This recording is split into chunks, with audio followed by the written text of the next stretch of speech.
background. That's one. You have to customize your buttons so you can do all that quicker. There's a whole tutorial you gotta watch, bro. You're not gonna figure it out right now. You just want me to keep cutting your hair? So as you can see, we got a super duper easy haircut today. Yeah, it's pretty much like a 2 with the grain up top. It's a little patchy up there, so we're gonna go into a little detail about that. Skin fade on the side. I'll call this like a mid fade.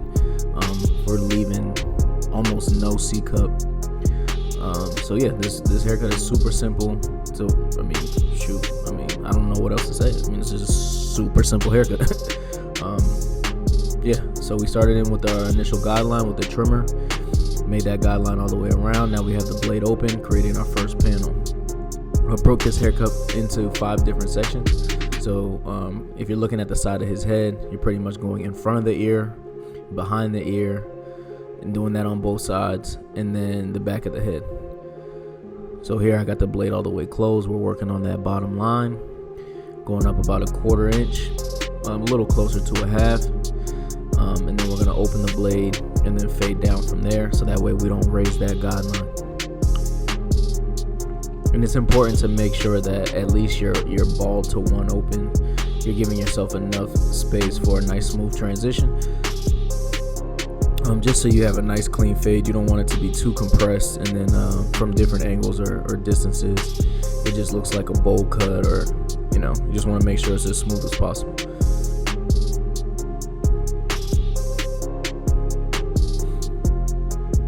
So now you see me going up past the ridge against the grain to trying to smoothen out those patchy areas up top, because as you can see, he has like an indentation in his head right there where it looks a lot darker.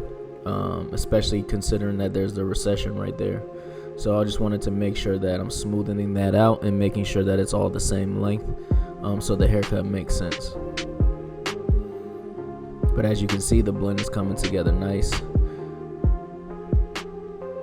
So now we're working on the behind the ear section, trying to make sure it matches to the front, because a lot of times in haircuts, especially in the beginning, you have the front of the haircut, it looks a little higher, and then as you get to the back of the head, in most cases it could look a lot more dense.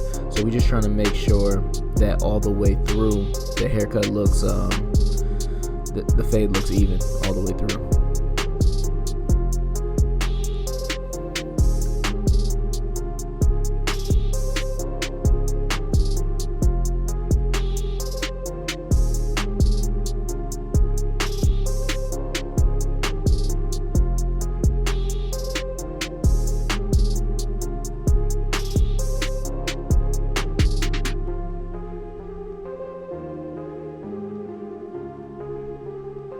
So I literally just forgot that I was doing a voiceover, and my bad. Oh my goodness. I got too many tabs open in my head.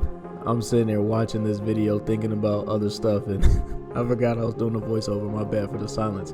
But anyways, we're going to do the same steps on the other side. As you can see with the other side, the fade is coming together nice, and we're just going to mimic everything we did on the right side on this side and get through it. So one thing I did notice with this is I gave myself too hard of a time because I was not cutting the hair fully against the grain. So as you can see, most of the hair on this side goes forward. It goes towards his hairline or towards his face. And when you're cutting straight up and down, you're not really knocking that hair. You're not really cutting that hair fully against the grain. So you want to make sure that your hair is literally tilted. The clipper is tilted to where you are literally going against the direction of the hair, because you can see by doing it just straight up, when it goes forward, I'm just pushing the hair instead of knocking it down. So now you see how I turn the clipper, and now it's more smooth instead of going straight up and down where it wasn't really doing much of anything. And even when you fade, you still got to do the same thing. So I don't even know why I'm doing what I'm doing right now. I'm just wasting time at this point. And that's the good thing about recording these cuts, is that I can see where I waste time, where I can improve, so that way next time I know not to do the same things over and over again, unless I'm insane, right? Yeah. So that's why I say, even if you're not going to post yourself, if you're not confident in posting, if you're just trying to grow, I would definitely record your haircuts, take pictures of your haircuts, so that way you can actually see the areas you need to improve on and be better for the next time.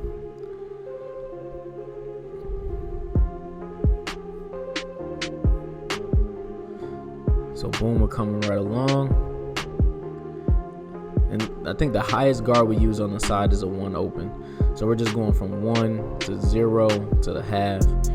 These are the wall seniors, but they do have a modification, the Filthy Blends mod, to where you use Andis guard. So it has an Andis blade and you use the Andis guards.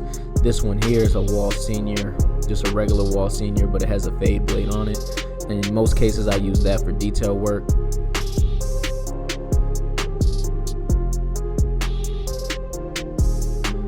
Now we're going to the behind the ear section, and all in all, this fade is coming out super clean. This isn't a tough canvas. Maybe the texture of his hair could be a little difficult at times, but when you're just fading 2 levels, it shouldn't give you too hard of a time.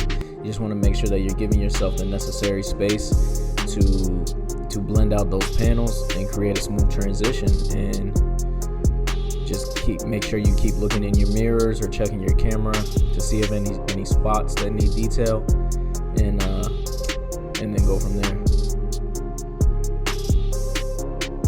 So you guys can see how light he is at the top, and we've completely avoided that area because we're going to try to blend in the more dense areas into that spot. I don't even really think we touch that area at all.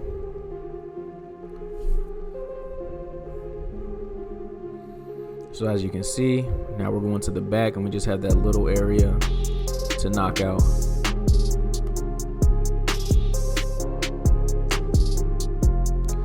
We're just working our way down. Boom. And the fade is coming together.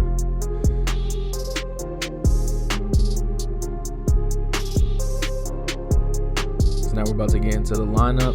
I am going to try to lay his hair down. I think I shouldn't have done this part right here, where I'm going to use some style finishing foam. But since he's already light, I feel like since the finishing foam is wet, it made it look a little worse. Once it's dry, it's good, but I didn't make sure that it was completely dry before I left, before I moved on and lined them up. So as you can see there was an excessive amount. This is just me being transparent, looking at it over again. I should have used less and then pay more attention to it drying. So even now you can see, since it's still kind of wet, it's giving me a hard time to line up as well. Because when it's dry, it's more, I guess you could say, crispy. It makes it easier for it to be lined up. So as you can see, like, I'm going over and over and over and over again, and it's not really crunching the way it needs to be because the hair is still wet. So I'm going to try to make up for it using my exposed razor and go over top of those hairs and get a sharper line. And like I said, it's just a learning experience. The haircut still came out fire. I'm still super happy with it. He was super happy with it. It's just little notes that you use to going forward, so that way you can be better prepared for next time. So I mean, that's pretty much it. Here's a finished product right here. As you can see, that's a more than decent fade. Super simple, but I appreciate you guys for hanging around this long, and I'm out.